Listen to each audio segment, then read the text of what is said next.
talakayang pangsakahan ng Calabarzon. Hatid ng kagawaran ng pagsasaka sa rehiyon ng Calabarzon. Balita, kwentuhan, palitan ng kaalaman, impormasyon at inspirasyon. Sama-sama nating tunghayan sa talakayang pangsakahan ng Calabarzon.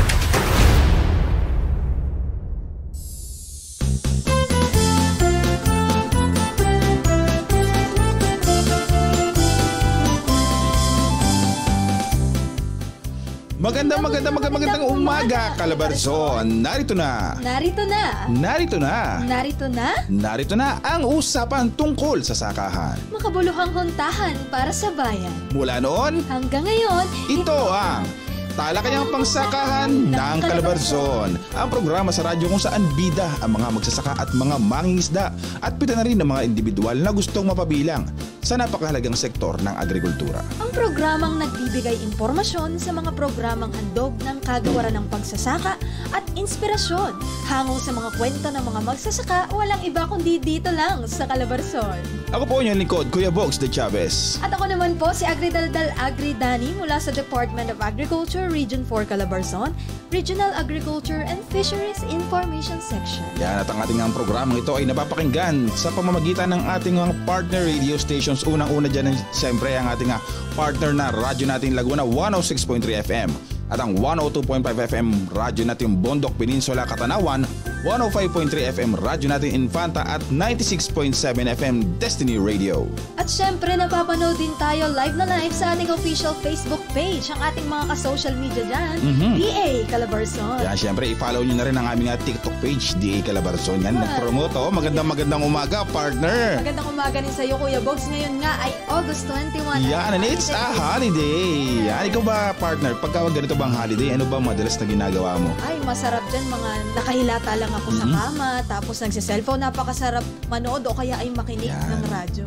Oo, ano pagka-holiday, madalas siguro pag may oras, nagluluto-luto, nagmi-mini vlog, yun. O, pwede din naman makinig ng radyo habang nagluluto. Yan, lalo-lalo na at kailangan natin ng karagdagang impormasyon. Katulad na lang nitong ating programa na Talakayang Pangsakahan ng Calabarzon. Ang mga magsasaka natin, Kuya Bogs, ay walang holiday, ano? Oo. Natrabaho para sa ating mga makakain sa hapagkainan. Yan, yung mga mahilig sa Only Rice, yan. Oo, yung ating mga magpapalay dyan, magandang umaga po sa inyo. Sa mga mangingisda, kumusta po? At sa mga naggugulay, yan. Oo, talaga namang usong-uso na ngayon ng mga paggugulayan. At tanda mo nung nag-pandemic, talagang dumami yung mga nag-into farming. Kaya sana naman ituloy-tuloy yung mga naging plantita.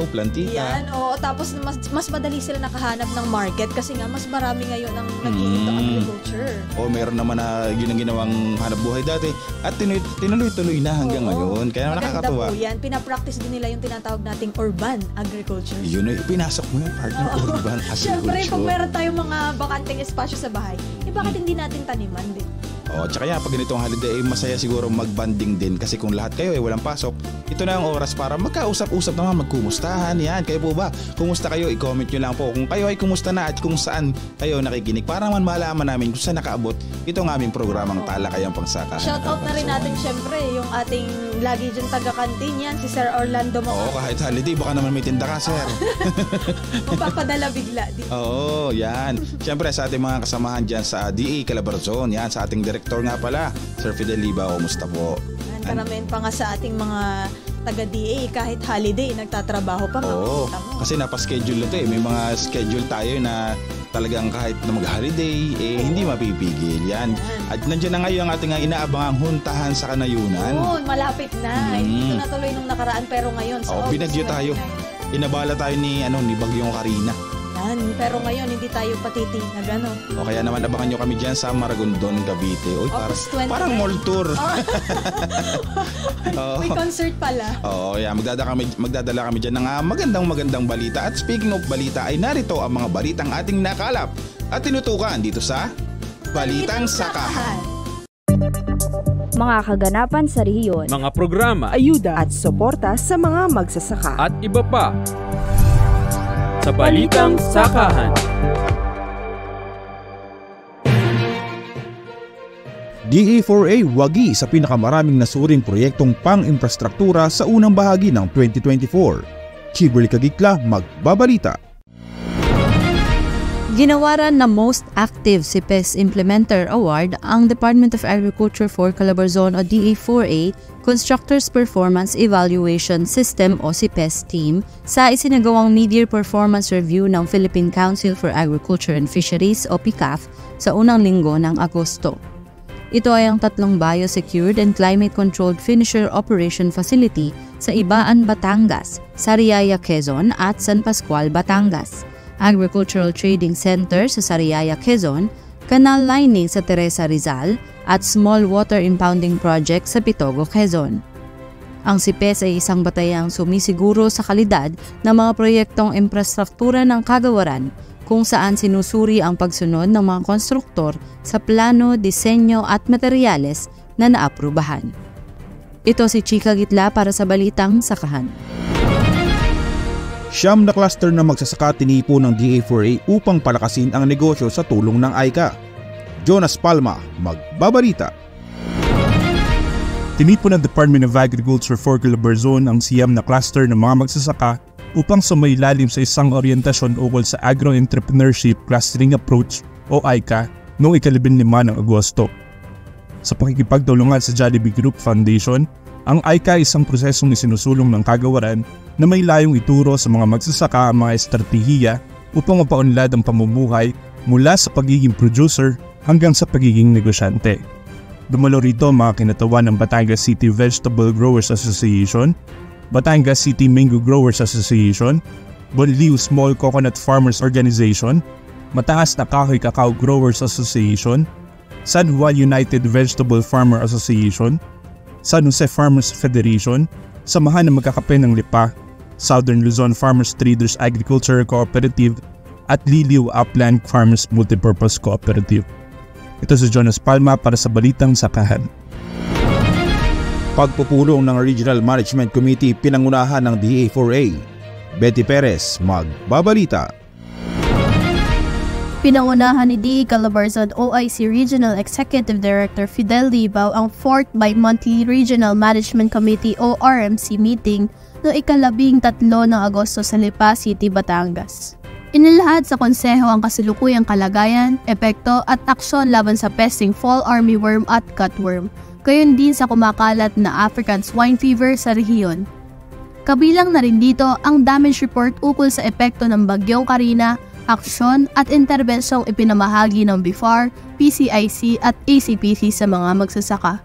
Samantala, naipresenta din sa aktibidad ang tinatayang panahon sa mga sumusunod na buwan na hatid ng Adaptation and Mitigation Initiative in Agriculture Program, gayon din ang mga kasalukuyang programa at aktibidad ng BSWM, PCA, NDA at PSA. Ako si Bettina Perez para sa Balitang Sakahan. Lagay ng klima sa bansa. Takbo ng hangin, araw at ulan o sa kunamang nagbabadya. Hatid ay paalala Para sa mga magsasaka. dito sa rehiyon ng Calabarzon. Radyo ngayon na itutuon sa Agri Panahon. At para naman sa ating Agri Panahon, ayon sa pagtataya ng panahon ng DOST Pag-asa, sa kasalukuyan may binabantayang low pressure area na pumasok ng Philippine Area of Responsibility nitong Agosto 19 alas 8 ng gabi. May kalayuan ito sa ating bansa. Ito ay namataan ngayong Agosto 20 alas 3 na madaling araw sa layong 1,030 km east-northeast ng extreme northern Luzon. May mababang tsansa na ito ay maging isang bagyo at may kalayuan sa lupa, kaya wala namang inaasahang direktang epekto ito sa ating bansa. Patuloy pa rin nakakaapekto sa ating bansa ang southwest monsoon o hanging habagat. May namataang kaulupan sa kanlurang bahagi ng ating bansa, ngunit hindi inaasahan na ito ay magtatagal, kaya pagdating ng tanghali, magiging maaliwalas pa rin ng panahon, pero pagdating ng hapon hanggang gabi ay may mataas na tsansa ng localized thunderstorms. Asahan pa rin natin ang mainit na tanghali o panahon maliban lang sa tsansa ng biglaang at panandaliang pag-ulan. Para naman sa farm weather advisories, makakatulong ang mga naging pag-ulan sa paghahanda ng lupa at pagtatanim ng mga palay, mais, gulay at prutas. Iwasan pa rin ang pag-spray ng mga pamatay peste, lalo na sa pagsapit ng hapon. At yan ang mga balitang ating nakalap at tinutukan dito sa Balitang Sakahan. Huwag po kayong aalis, tumutok dito sa Talakayang Pangsakahan ng Calabarzon. huwag palampasin ang mga benepisyong pwede mong matanggap sa kagawaran ng pagsasaka sa pamamagitan ng RSBSA. Ano ba ang RSBSA? Ang Registry System for Basic Sectors in Agriculture o RSBSA ay ang opisyal na talaan ng gobyerno sa pagkakakilanlan ng mga magsasaka at mangingisdang Pilipino, kasama ang impormasyon ng kanilang lupang sinasaka o palaisdaan. Ito rin ang basihan ng gobyerno sa pagkakaloob ng iba't ibang interbensyon, ayuda, benepisyo at tulong sa pagsasaka, paghahayupan at pangingisda. Wow! Ganun pala kahalaga ang RSBSA. Malaking tulong to sa ating mga nasa larangan ng agrikultura. Makapagpalista na nga. Ang impormasyong ito ay hatid sa inyo ng Department of Agriculture Region 4 Calabarzon Rice Program.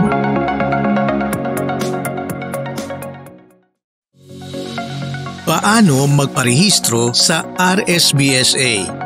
Rehistrado ka na ba sa talaan ng pamahalaan sa pagkakakilanlan ng mga magsasaka at mangingisda? Kung hindi pa, narito ang 4 basic steps para magpalista sa Registry System for Basic Sectors in Agriculture o RSBSA. Una, ihanda ang mga kaukulang dokumento gaya ng orihinal na kopya ng titulo ng pagmamayari ng lupang sinasaka o kasunduan sa pagsasanla o ng renta sa lupa, orihinal na government ID at latest 2x2 ID picture. Pangalawa, pumunta sa inyong city o municipal agriculture office at isumite ang inyong mga dokumento. Pangatlo, kumuha at sagutan ang RSBSA enrollment form. Pagkatapos sagutan, apirmahan ang form sa inyong barangay chairman, city o municipal agriculturist at city o municipal agricultural and fishery council chairman. At panghuli, kunin ang RSBSA enrollment stub na magsisilbing patunay na rehistrado ka na sa RSBSA. Ingatan ito dahil ito ang magtitiyak na ikaw ay kwalipikadong benepisaryo ng anumang programa ng kagawaran. O di ba madali lang? Kaya huwag ka nang magpahuli pa at mag-register ka na sa RSBSA. Ang impormasyong ito ay hatid sa inyo ng Department of Agriculture Region 4 Calabarzon Rice Program.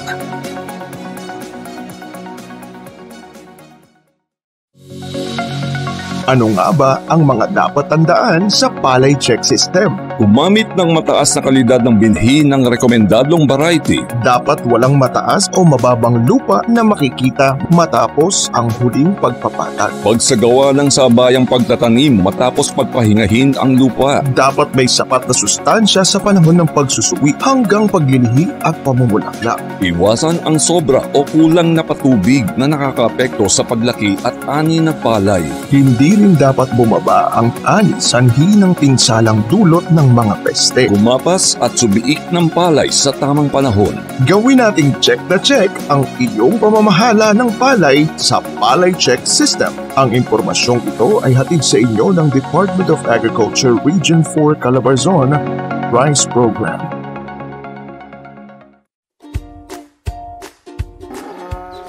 Ang organic livestock farming ay isang sistema ng produksyon ng livestock o paghahayupan na nagtataguyod ng paggamit ng organiko at biodegradable inputs mula sa ecosystem sa mga tuntunin ng animal nutrition, animal health, animal housing at breeding. Nakapokus ito sa pagpapalaki ng mga hayop sa ilalim ng forage-based system na sumusuporta sa biological cycles ng sistema ng sakahan. Sa sistemang ito, ang mga hayop ay hinahayaang mamuhay ng normal at nakaayon sa kanilang pangangailangan.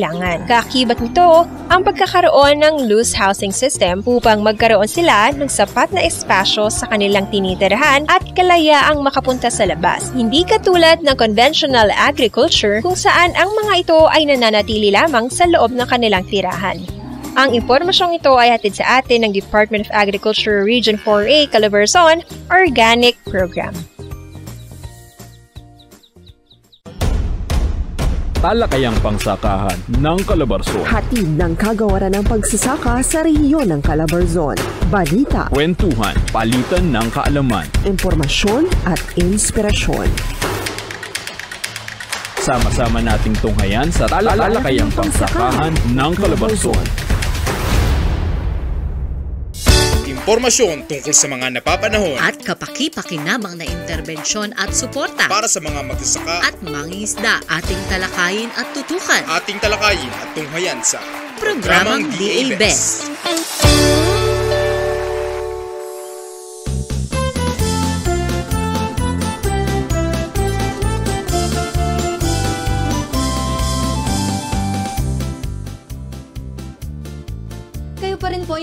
Pasok sa talakayang pangsakahan ng Calabarzon. At ito ang ating segment na Programang DA Best o Programang The Best. Yun talaga naman. Sabay. Oh, Programang The Best. Oy, inulit.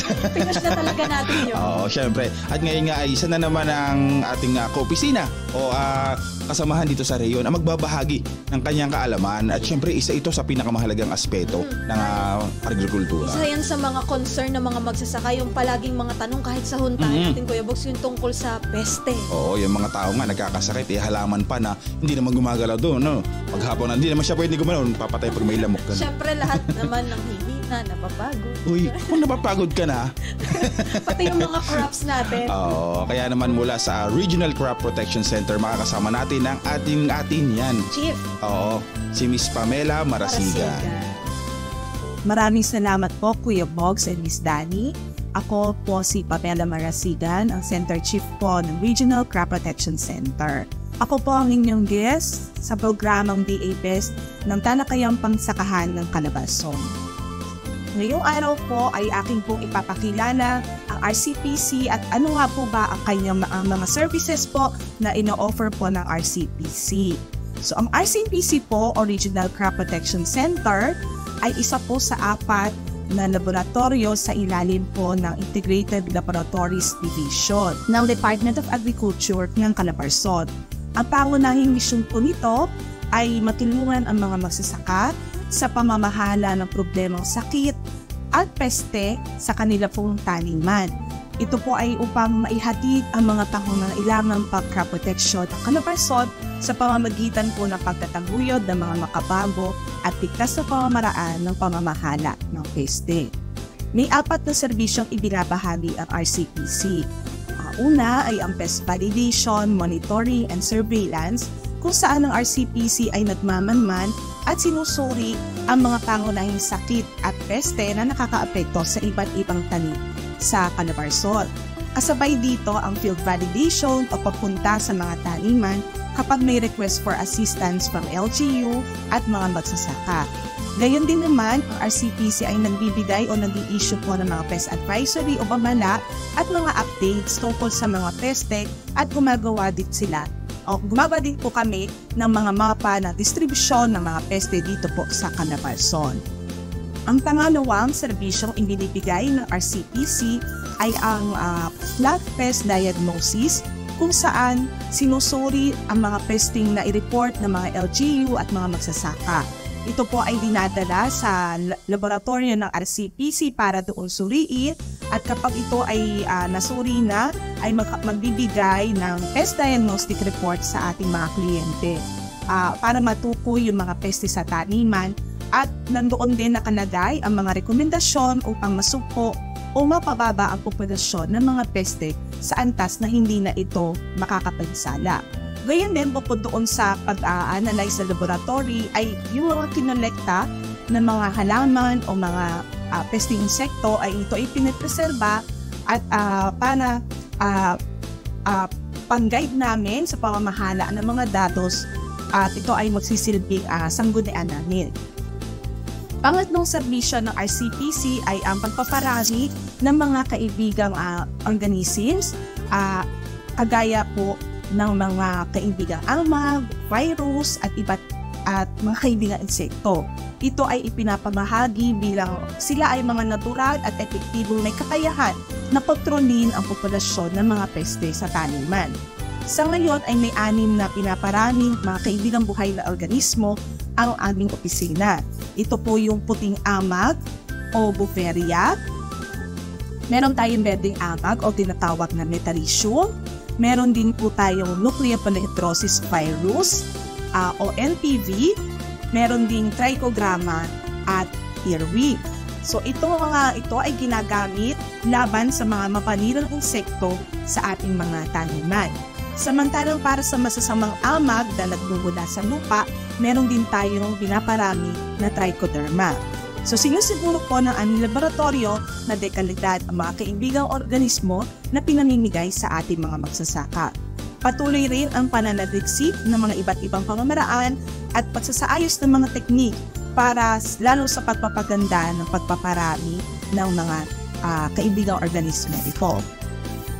Pang-apat na serbisyong binibigay ng RCPC ay ang Pest Management and Public Advocacy, kung saan ang RCPC ay nagsasagawa ng mga direkta o practical na aplikasyon base sa mga resulta ng mga scientificong pananaliksik.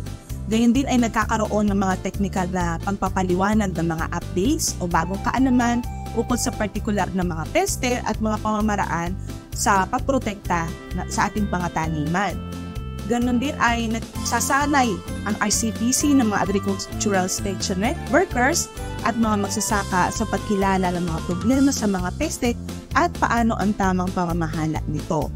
Nagpapalaganap ang aming opisina ng advokasya ng kahalagahan ng integrated pest management bilang pamantayan ng pangangalaga ng mga halaman laban sa mga peste. So marami na po tayong nabigyan ng mga kaibigang amag, kaibigang kulisap dito po sa ating Calabarzon, at ganoon din po ay sila napatunayan naman po nila na maganda ang naging resulta sa kanilang mga taniman. At dahil po doon sila pa rin po ay paulit-ulit na nanghihingi o nabalik sa ating opisina para gamitin ulit itong mga biological control agents. Kaya po hinihikayat po natin ng ating pong mga magsasaka na ating pong subukan na gamitin ang ating pong mga biological control agents na libre na naiibigay po ng Department of Agriculture. So ito po ay nakaangkla sa ating pong integrated pest management, kaya po ito ay hindi po wala pong masamang epekto sa katawan ng tao at ganun din po sa ating kapaligiran. Kaya po kung ito po ay talagang masasabi natin na epektibo sa pagpapababa ng mga populasyon ng ating po mga peste dito po sa ating rehiyon. So ang ating pong opisina, RCPC po ay dahil ang pinapalagana po ay integrated pest management. Siyempre, bukod po doon sa paggamit ng mga kaibigang kulisap, ay tayo po ay gumagamit ng pinagsama-samang pamamaraan para po sa pagsugpo ng mga peste. Ganun din po, doon po sa ating mga services ng RCPC, kagaya po ng pest validation and monitoring, maganda po ay ang atin po dapat gagawin para talaga po matukoy agad ang ating mga problema sa taniman. Ang pinakamabisa po paraan ay ang early monitoring.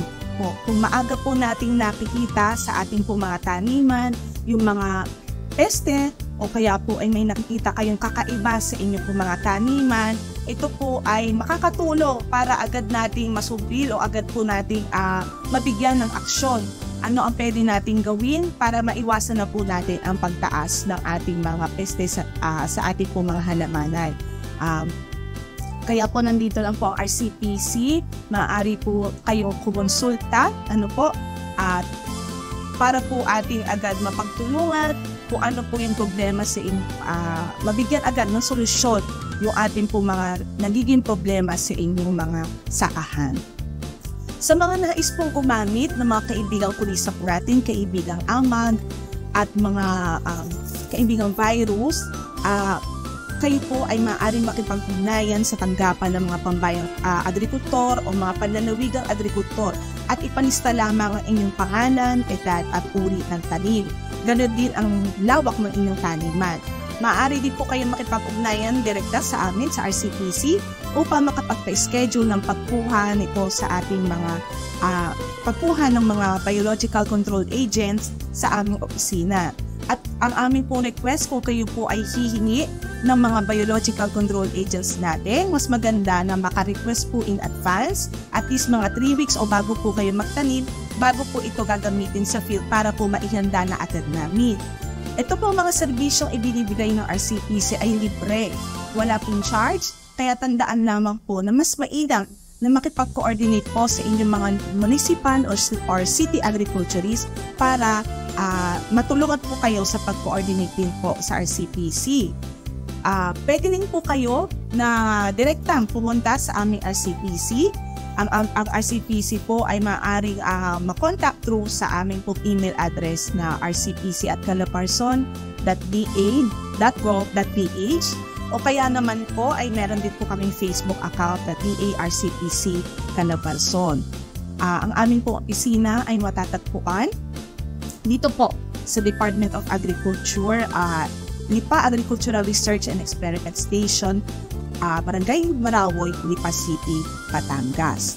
So sa mga nais pong sumangguni sa amin, kayo po ay aming handang tulungan para po at mapagsilbihan para po sa ikauunlad po ng ating agrikultura dito po sa Calabarzon at para maiwasan po natin ang pagdami o pag-atake ng mga peste sa ating pagtaniman. Yan. Maraming salamat po.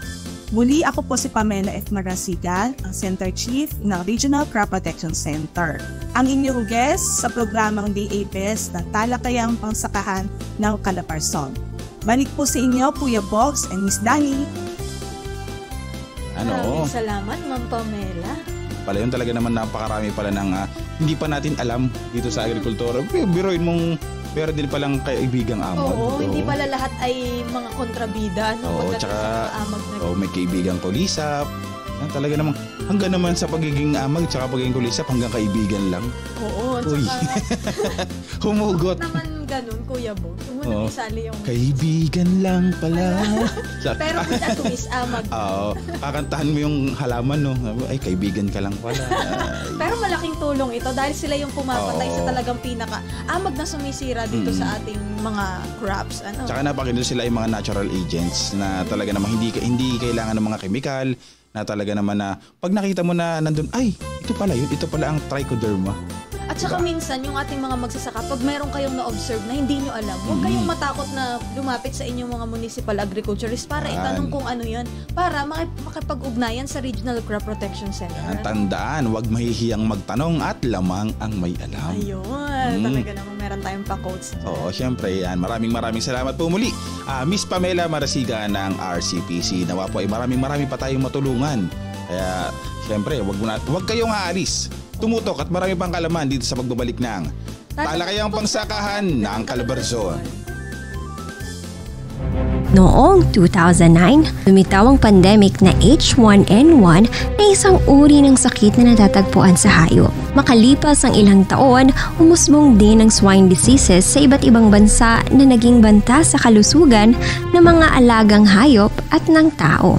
Kaya mainam na pagbutihin ang kondisyon ng sakahan, gaano man kalaki o kalit ang mga ito. Ilan sa mga hakbang na maaaring gawin ay ang pagkakaroon ng malinis na tubig, tapat na pagkain para sa mga alagang hayop, wastong pagpapalaki at regular na paglinis ng tirahan ng mga ito, maging pag-iwas, pagkontrol at paggamot sa mga pinsala at sakit.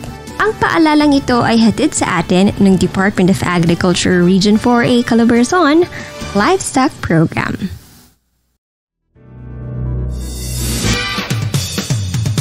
Alam niyo ba na ang mais ay pangalawa sa pinaka-importanting crop sa Pilipinas? Bukod sa ito ay staple food ng 20% ng mga Pilipino. Ito rin ang ginagamit na feed para sa iba pang industriya katulad ng livestock at poultry o manukan.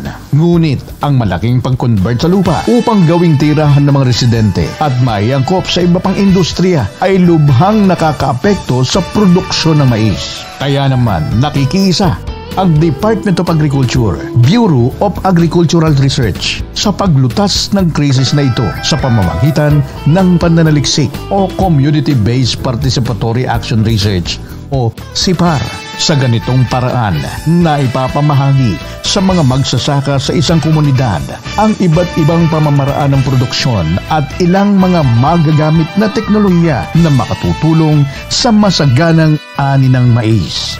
Kaalamang ito ay hatid sa atin ng Department of Agriculture Region 4A Calabarzon Corn Program.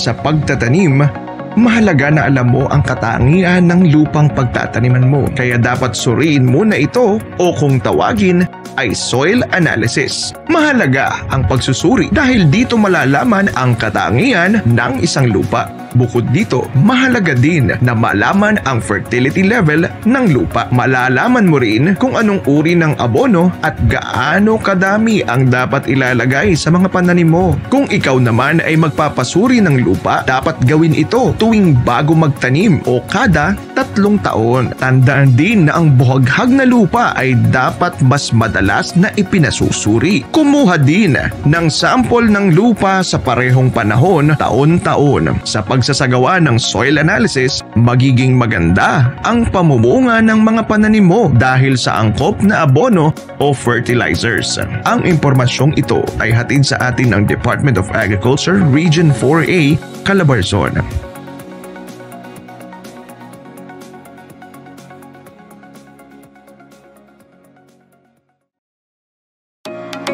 Kasabay ng tamang pag-aalaga ng pananim ay ang pagpuksa sa mga peste at sakit na maaaring dumapo sa iyong mga aanihing palay. Isa sa mga sakit ng palay sa Calabarzon na karaniwang nagdudulot ng matinding pinsala sa pananim ay ang rice tungro na maaaring magdulot ng 100% yield loss. Kaya dapat piliin ang mga variety ng palay na malakas ang resistensya laban sa tungro at green leaf hopper. Isagawa ang paghahanda sa lupang tataniman, pagsaboy ng mga binhi at mga mismong pagtatanim sa loob ng 1 buwan kasabay sa mga kalapit na sakahan. Huwag hayaang magkasakit ang pananim para maging masagana ang aanihin.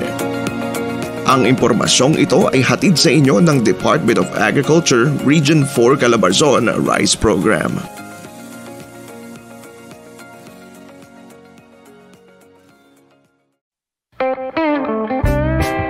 Organic trading post ay isa sa mga paraan upang ipromote ang organic farming sa isang lugar. Binibigyan kasi nito ng pagkakataon ng mga organikong magsasaka na itinda ang kanilang mga pananim at mga produkto at himukin pa sila na mag-produce pa. Sa kasalukuyan, meron ng 7 organic trading posts sa ating rehiyon at matatagpuan ang mga ito sa mga sumusunod: Alfonso Public Market, Alfonso, Cavite; Tagcarlan Public Market, Laguna; Lumban Public Market, Laguna; Malvar Public Market, Poblacion, Malvar, Batangas; Bawan Public Market, Batangas; Tanay Municipal Compound, Rizal; Second Floor Public Market Building, Barangay 4, Lucban, Quezon. Kaya naman, inaanyayahan ng lahat na suportahan ang mga organikong magsasaka sa pamamagitan ng pagbisita sa mga malalapit na organic trading posts upang bumili ng gulay, prutas at iba pang produkto na binebenta roon. Maaaring tumawag sa 273-2474, local 4446 upang malaman ang iba pang lokasyon ng organic trading posts sa ating rehiyon. Ang impormasyong ito ay hatid sa atin ng Department of Agriculture Region 4A Calabarzon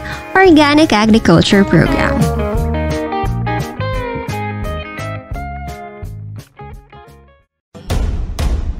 Talakayang pangsakahan ng Calabarzon. Hatid ng kagawaran ng pagsasaka sa rehiyon ng Calabarzon. Balita, kwentuhan, palitan ng kaalaman, impormasyon at inspirasyon. Sama-sama nating tunghayan sa talakayang pangsakahan ng Calabarzon. Ani at iba pang produkto at serbisyo mula sa mga magsasaka at mangingisda. Kitang-kita sa Agri-Tindahan. Agri-Tindahan.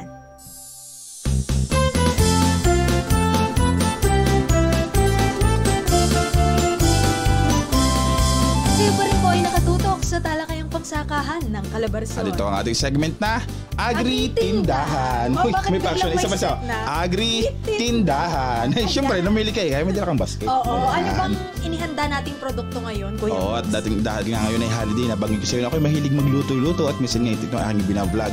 Kaya naman ang isa sa mga pangunahing sangkap, lalo na pag gulay ang niluluto ko ay itong cabbage o repolyo. Repolyo. Kaya naman, mayroon kaming cabbage dito na produkto na ihanda mula sa samahan ng magtatanim ng gulay ng Mamalawan dyan sa Sariaya, Quezon. Oo, Sariaya. Dyan sa Mamala, napakaganda ng lugar dyan. Oo. Para ka nasa Baguio, promise. At saka kung makikita mo yung mga tanim nila, ang lalaki talaga ng repolyo. Yan, totoo. Kaya naman, shoutout nga pala sa isa sa nating masisipag na magsasaka dyan sa Mamalawan o Mamalauno na si Miss Ami Rosales. Hello po, Miss Ami. Na-feature na rin siya natin dito sa ating programa. Talaga naman nakaka-proud ang kanyang istorya dahil napagtapos niya ang kanyang mga anak sa pamamagitan lamang ng pagsasaka. Yun naman pala, mayroong pundasyon ng repolyo ng samahan ng magtatanim ng gulay ng Mamalawan. Kaya naman kung ako sa inyo ay bumili na rin kayo lalo na at 200 pesos lang naman ito per 10 kilograms. Yan, sa mga nais ngang umorder, baka naman may gusto umorder ng bulk order bilang suporta sa ating mga lokal na magsasaka, ito ang kanilang numero. 0908-584-9326. Ulitin ko po, 0908-854-9326. Yan ang cabbage ng Mamalaunok ng Sariaya, Quezon. Dahil dyan, Danik, ang alam ko meron kang naknak dito eh. Ako ba o ikaw? Sige na nga, tayong dalawa na lang. Sige, tayong dalawa na lang ang mag-knock-knock. Dahil holiday naman. Sasagot yung mga nasa radyo natin nakikinig dyan. Knock-knock. Who's there?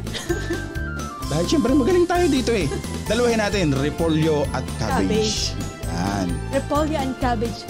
How can something so wrong feel so right all along? Cabbage, I'm for repolyo. Oy, pasok. Hindi niyang tatawa. Yan.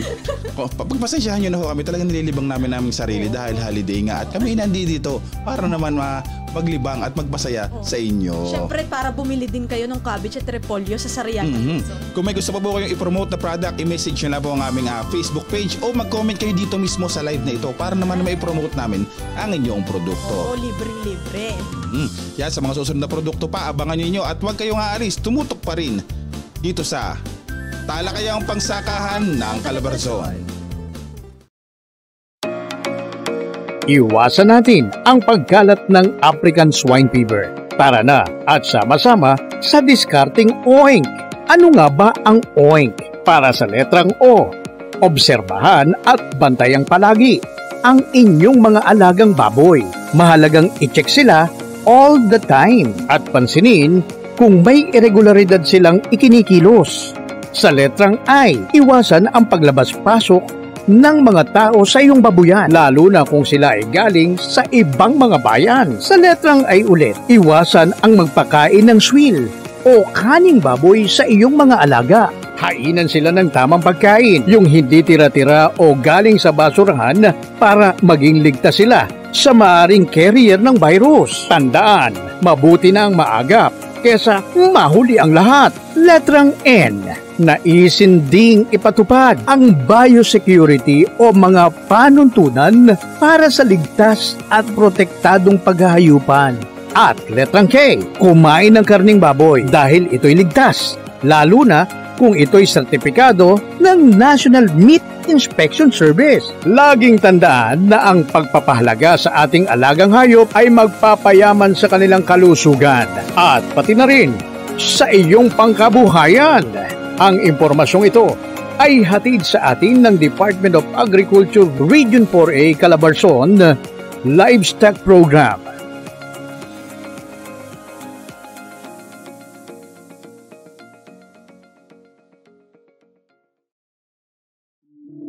Ano nga ba ang Good Animal Husbandry Practices o GAP? Pumupukaw ba ng inyong atensyon ang Good Animal Husbandry Practices o GAP pero hindi mo alam kung ano nga ba ito? Ito ay tumutukoy sa tamang paraan o kasanayan sa pag-aalaga ng hayop simula sa produksyon, transportasyon at pagtago o pagimbap ng mga hayop at produktong galing sa mga ito. Ang mga farm na may GAP certification ay ligtas at dekalidad ang mga produkto. Dito, tiyak pa ang kalusugan at kaligtasan ng mga manggagawa. Isa pa, tinitiyak din na maayos ang trato sa mga alagang hayop. Higit sa lahat, hindi nasisira ng operasyon nito ang kapaligiran. Ang Good Animal Husbandry Practices Certification Program ang nagpapatunay na sumusunod sa Philippine National Standards Code of Good Animal Husbandry Practices ang bawat farms. Ang impormasyong ito ay hatid sa atin ng Department of Agriculture Region 4 Calabarzon Livestock Program. Kabalikat ng bawat grupo ng magsasaka at mangingisda ang kagawaran ng pagsasaka. Kaya naman, prioridad ng ahensya na mapaunlad ang produksyon at kita ng mga Farmers Cooperatives and Associations o FCAs. Sa pamamagitan ng Farm and Fisheries Clustering and Consolidation o F2C2 program, isinasaayos ang produksyon at value chain systems ng bawat grupo. Sa pamamagitan ng pagsasama-sama at pagsasaayos ng mga aktibidad sa sakahan at pagbibigay ng kapasidad sa paglulunsad ng mga proyekto proyekto ng Department of Agriculture. Layunin din ng programa na makapagbigay ng access sa iba't ibang institusyon na makakapagbigay ng puhunan at mga modernong kagamitan na magagamit ng bawat miyembro sa produksyon, pag-aani at pagbebenta ng mga produce. Para sa inyong mga katanungan, makipag-ugnayan sa Department of Agriculture Region 4, Calabarzon. Ang impormasyong ito ay hatid ng DA4A F2C2 program. Ang sustansya'y kailangan ng palay sa paglaki. Ngunit paano makakabit? Pinakamataas na alin. Kung presyo ng pataba'y mataas sa merkado. Abonong mataas ang ani na hindi masakit sa bulsa? Mag-abonong swak na. Maaaring makatipid ng hanggang 4,000 piso bawat ektarya. Nakatipid ka na? Palay mo'y alaga pa. Kaya mag-abonong swak na. Swak sa budget, swak sa palay. Para sa karagdagang impormasyon, mag-text o tumawag sa Dear Rice Text Center 0917-111-7423. Talakayang pangsakahan ng Calabarzon. Hatid ng kagawaran ng pagsasaka sa rehiyon ng Calabarzon. Balita, kwentuhan, palitan ng kaalaman, impormasyon at inspirasyon. Sama-sama nating tunghayan sa talakayang pangsakahan ng Calabarzon.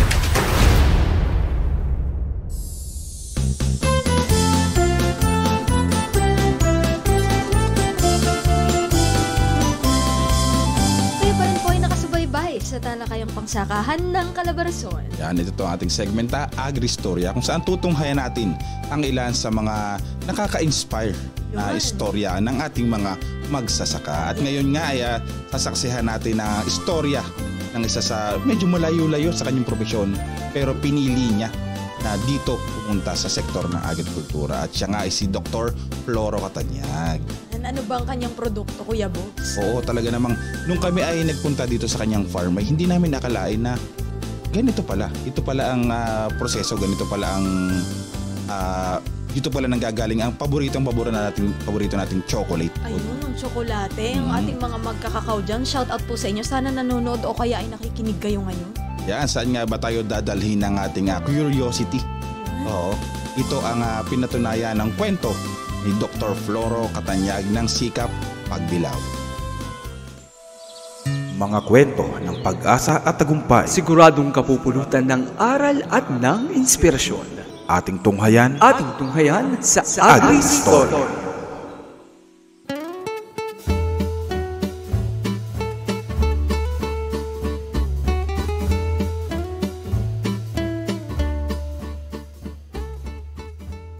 Saan nga ba nagmula ang tsokolate? Yan ang tanong na naglaro sa isip ni Ginoong Floro Catanyag na nagmulat ng kanyang interes upang pasukin ang industriya ng pagkakakaw. Sa tulong ng isang kaibigan, ang pagkakakaw ang kanyang pinagkaabalahan matapos niyang magretiro. Ang interest ko sa kakao kasi, nagsimula yun nung araw pa. Pag ako'y kumakain ng tsokolate, tinatanong ko yung sarili ko. Sabi, saan kaya galing ito? Nung mag-asawa kami ni Mrs., may nakita lang akong puno ng kakao at sinasabi nila, ang alam ko lang noon, ang Gantablaya. Yung kaibigan ko na taga Davao, mayroon pala siyang kakao farm. So doon ako nagkaroon ng interest. Sabi ko, pag bakasyon mo nga, sumama ako sa inyo sa Davao. Yun, nakita ko na maganda naman ang tanim nila ng kakao. Tapos tinanong ko yung business side noon. Nakita ko naman na mayroon talaga palang pagkakitaan ng kakao. Ang napansin ko dito noon, nung nagsisimula kami dito sa Quezon, kanya-kanya pa. Yung mga iba, pinapabayaan na lang yung kanilang puno kasi akala nila wala ng market. Kaya yung iba, pinagpuputol yung mga puno nila. Noong 2016 ay yung DA, particularly sa DA4A, ay pagdating na sa training. Doon na kami lahat natuto ng kung paano ang maayos na pagpapalago ng industriya ng kakao. Muling napukaw ang interes ng mga magsasaka ng kakao sa Pagbilao dahil na rin sa suporta at pagnanais ng kagawaran na pagyamanin ang natatagong yaman ng bayan, ang industriya ng kakao. Dahil sa nabuong samahan ng Sikap Pagbilao, ay nabiyayaan sila ng mga tulong interbensyon mula sa kagawaran na naging simula ng panibagong yugto ng kanilang pagsasaka. Maraming tulong talaga ang DA sa amin. Unang-una, yung mga interventions na binibigay at saka yung mga kagamitan na binibigay. Lately, yung natanggap nga namin yung binigyan kami ng sasakyan, yung Travis, yun ang talagang pinakamalaking impact. Kasi ngayon, lahat ng farmers na tumatawag sa amin at may mga harvest sila, napupuntahan na namin. Sa pamamagitan po na pinagkaloob na sasakyan ng DA, na ito po ay malaking tulong. Unang-una sa malalayong lugar, iniikutan para isang malaking bagay po ito sapagkat inilalabas lang sa may kalsada, mabilis po ang transportasyon. Di katulad nung panahon, ang ginagawa namin ay tricycle. Malaking pabor din, ginhawa sa mga magkakakaw. Sapagkat napakahirap naman na pipikapin mo yung kakao, tapos sasabihin mo, sa susunod na itong bayaran kasi ipaprocess pa. So malaking bagay po ito. Nakakatuwang isipin na ang dating tanong na kung saan nagsimula ang tsokolate ay isa na sa mga malalaking producer ng kakao sa kanilang bayan. Sa ngayon ay mayroon na silang 26 na iba't ibang produkto mula sa cacao beans at iba pang byproducts nito. In a way, kumikita na kasi kami kasi para patas ang production namin. Pagdating sa gross sales na buwan-buwan, nakakaabot tayo ng 120,000 pesos para pagdating lang sa tsokolate. Pagdating sa bean trading naman ay nakakabenta na tayo ng itong last two months nung 2023. Nakapagbenta na tayo ng 1.5 tons. Before na pinasok ko ito, sabi ko, ito ba'y gagawin ko na isang negosyo o gagawin ko lang na parang libangan lang sa aming pagre-retire? Combination of the both, ng retirement at saka doon sa negosyo. So far, wala naman kaming regrets na pinasok namin ito kasi yun ang number one na aim namin talaga na makatulong sa mga cacao farmers. At the same time, dito sa amin, lahat ng empleyado namin ay taga dito din. Kaya nakakatulong kami sa mga taga rito. Iangat mo din ang kabuhayan ng lahat ng cacao farmers. Gusto kong pasalamatan ang Department of Agriculture, especially sa high value crops. Pangalawa, sa Office of the Provincial Agriculturist, lahat ng tulong nila sa aming mga LGUs. Sa ngayon ay kilala na tayo ang Sikap Co-op. Kilala na sa mga quality beans sa buong Calabarzon at makilala din tayo na ang ating beans ay pang-export na talaga.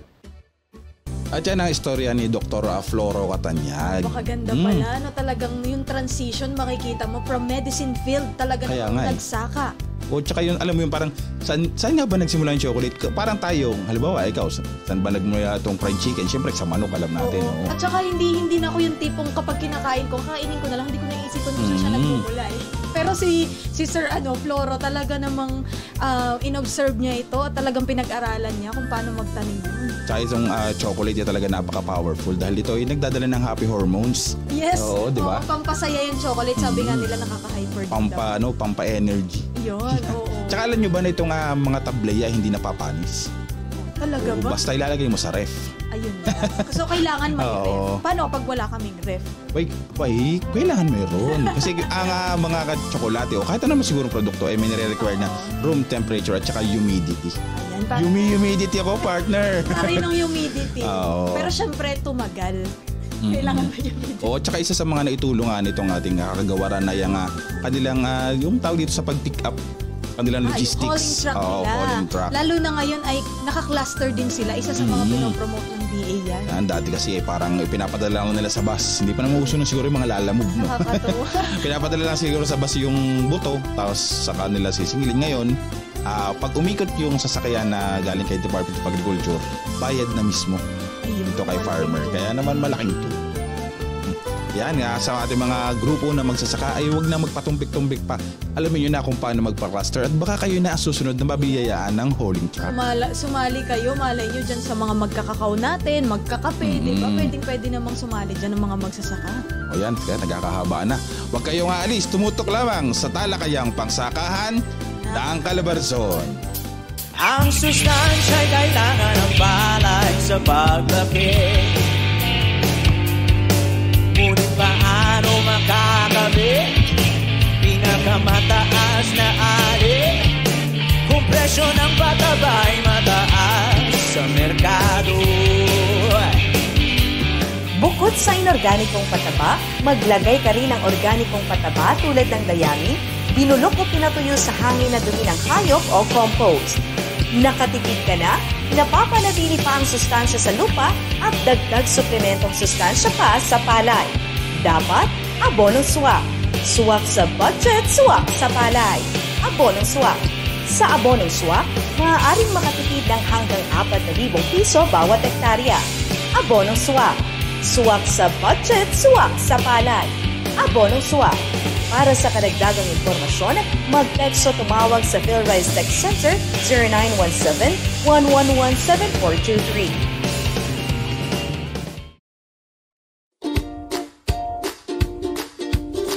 Nay, ano bang pagkakaiba ng tinatanim na palay ni na Itay at Kuya?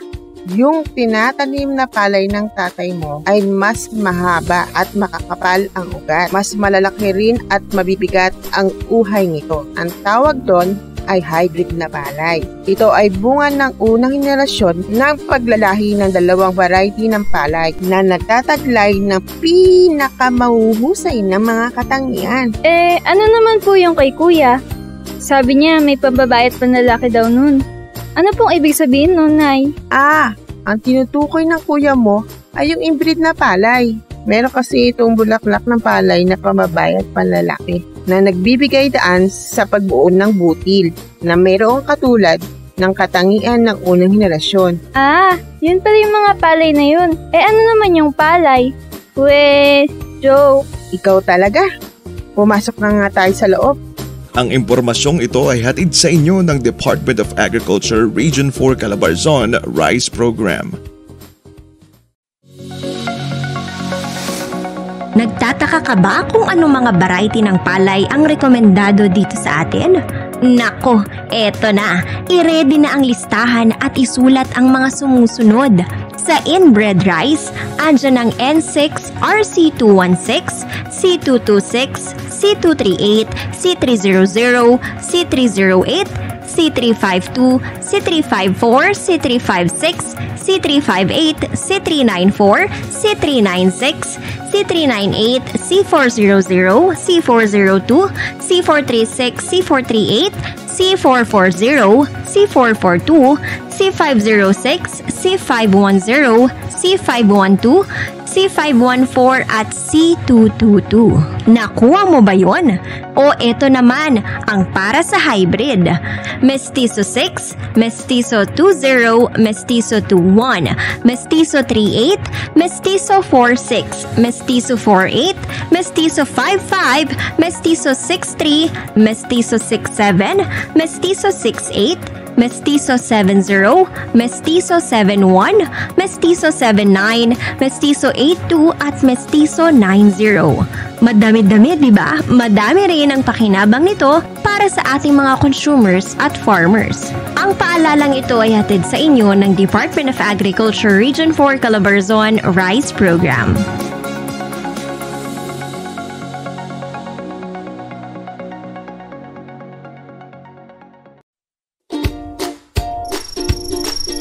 Uy, may uod! Kaibigang uod din kaya to tulad ng sabi ni tatay? Nako anak bad uod yan. Ang tawag dyan ay corn borer. Kaya niyang kainin ng lahat ng parte ng halaman. Dahon, katawan, bulaklak, bunga at ugat. Grabe naman pala tay! Paano po yan mapipigilan? Madali lang yan, Ana. May iba tayong paraan upang masugpo ang mga pesteng yan. Una, ang maagang pagtatanim upang maiwasan ang pagsalakay ng mataas na populasyon ng pesteng kulisa. Pangalawa, magtanim ng munggo. Munggo? Para saan yung munggo, tay? Ang mga bulaklak nito ay nagsisilbing pagkain ng mga putakti na pumipigil naman sa pagdami ng mga pesteng kulisa. Pangatlo, ang pagpapalit-palit ng pagtatanim ng mais at iba pang pananim tulad ng mustasa, okra o kamatis ay isa ring paraan na makatutulong upang maputol ang ikot ng buhay ng mga pesteng kulisap. At panghuli anak, ang pagsugpo ng mga kulisap sa pamamagitan ng paggamit ng buhay na organismo, bakterya o pesticides. Ang galing naman, Tay! Kaya ikaw na uod ka, bad uod ka. Alis ka dyan! Ang impormasyong ito ay hatid sa inyo ng Department of Agriculture Region 4 Calabarzon Corn and Cassava Program.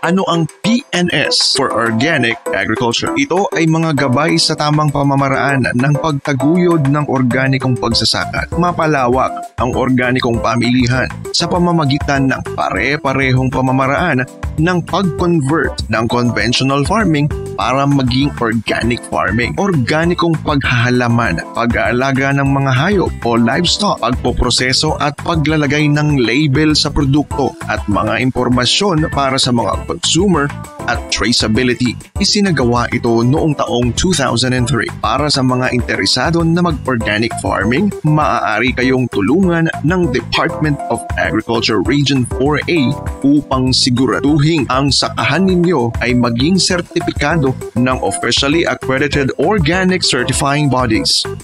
Organic Agriculture. Okay sa OA. Ang kaalamang ito ay hatid sa atin ng Department of Agriculture Region 4A Calabarzon Organic Agriculture Program.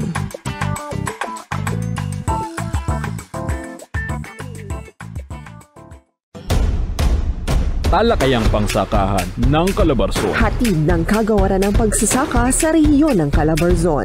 Balita, kwentuhan, palitan ng kaalaman, impormasyon at inspirasyon. Sama-sama nating tunghayan sa talakayang pangsakahan ng Calabarzon. Bawat tanong, tutugunan sa util ng impormasyon. What's up mga ka-agri? Alam niyo bang may teknolohiyang ginagamit upang mas madali ang pagtukoy ng sukat at lokasyon ng isang sakahan? Ito ay ang geotagging. Mas mapapadali nito ang pagkalap ng mga datos gaya ng pagkuha ng saktong lokasyon at sukat ng lupang sakahan sa pamamagitan ng pagkonekta ng receivers gaya ng GPS devices, cellphones o tablets mula sa satellite. Ito ay nakakapagbigay ng eksaktong larawan na nagpapakita ng haba, distansya at katangian ng isang saka. Ilan sa mga benepisyo ng geotagging ay: una, pag-identify ng lokasyon. Maaari itong gamitin upang tukuyin ang eksaktong lokasyon ng mga taniman. Ito ay makakatulong sa mga magsasaka at tagapamahala ng lupa na suriin ang mga kondisyon sa iba't ibang bahagi ng kanilang lupa. Pangalawa, pagpaplano ng land preparation. Ang mga teknolohiyang may geotagging ay makatutulong sa mas maayos na paghahanda ng lupa, pag-aalaga ng mga taniman at pag-organisa ng mga proyekto sa taniman. Pangatlo at panghuli, pamamahagi ng impormasyon. Sa tulong ng mga mobile app at online platform, maaari ring magbahagi ng impormasyon ng mga magsasaka sa pamamagitan ng geotagging. Maaaring magkaroon ng malawakang komunidad ng mga magsasaka na nagbibigay ng impormasyon tungkol sa kanilang mga karanasan at mga teknik sa kanilang mga ginagamit. Hays, sana malocate na rin yung para sa akin. Pakitag naman sa comment section, no? Para sa karagdagang impormasyon tungkol sa geotagging, magmensahe sa aming official Facebook page, Department of Agriculture, RFO 4A. Muli, ako si Agri Dani para sa butil na impormasyon. Maraming salamat sa iyo, aking partner Agri Daldal, Agri Dani. Oy, ibang-iba yung mga aura mo dun na. Siyempre, lagi tayong energetic pagdating sa pagbibigay ng information. Napakagilas, ika nga din sa amin. Yan, nga pala, shoutout nga po pala dito sa ating mga sumusuporta. Siyempre sa amin dito sa mga host. At shoutout nga pala kay Sir Richard ng radyo natin Laguna. Yan, kay sa kanya napakasipag na misis, kay Miss Biena. Siyempre, shoutout nga rin pala sa akin, siyempre sa aking one and only misis. Para sa akin nga, hair, makeup, tsaka sa aking wardrobe for today. Wala po kong isa-shoutout. Si kalungkutan. Siyempre, shoutout nga pala sa mga people behind the camera at tsaka behind the prod team, kay Sir Jonas Palma, kay Miss Betty Perez at kay Mr. Brian Luby. Yan, oo. At baka magtampo na naman ating mga kasama sa office na hindi sinashoutout, syempre. Si Ate Aileen Miranda at si Ma'am Chiverly Kagitla. Yan, si Sir Brian Katigbak at si Von Samuel Panghulan. Oo. Ay talaga naman, baka makalimot. Oo. Baka may nakalimutan pa tayo. Ay, kung sino pa yung boss. Oo, syempre kay si Radel yan, good luck. Sa iyo at kay Sir JB Rino. Ingat. At muli na naman tayo nagsalaw-salaw sa isa na namang oras ng huntahan. Yan, naway marami po kayong natutunan at naging makabuluhan ang sandali po nating pinagsamahan. Abangan po muli ang mga susunod na talakayan tuwing Miyerkules mula alas 9 hanggang alas 10 ng umaga. Ayan, syempre sabayan pa rin po tayong mapapakinggan sa ating partner radio stations. 106.3 FM Radyo nating Laguna, 102.5 FM Radyo nating Bondok, Peninsula Katanawan, 105.3 FM Radyo nating Infanta at 96.7 FM Destiny Radio. Yan, syempre at para mas marami ang marating ng ating programa, tayo ay napapanood ng live sa ating official Facebook page, DA Calabarzon. Muli ako inyong likod, Kuya Bogs de Chavez. At ako naman po si Agridaldal Agridani at sa ngalan po ng ating DA Calabarzon OIC Regional Executive Director Fidel Libaw. At sa bumubuo ng Regional Agriculture and Fisheries Information Section, kami po ay taus-pusong nagpapasalamat sa inyong walang sawang pagsubaybay. Kaya naman laging tumutok sa talakayang pangsakahan ng Calabarzon. Bye-bye! Dagdag na kaalamang kapaki-pakinabang ating aabangan. Sa susunod na edisyon ng Talakayang Pangsakahan ng Calabarzon. Tumutok na muli sa ganito pa ring araw at oras.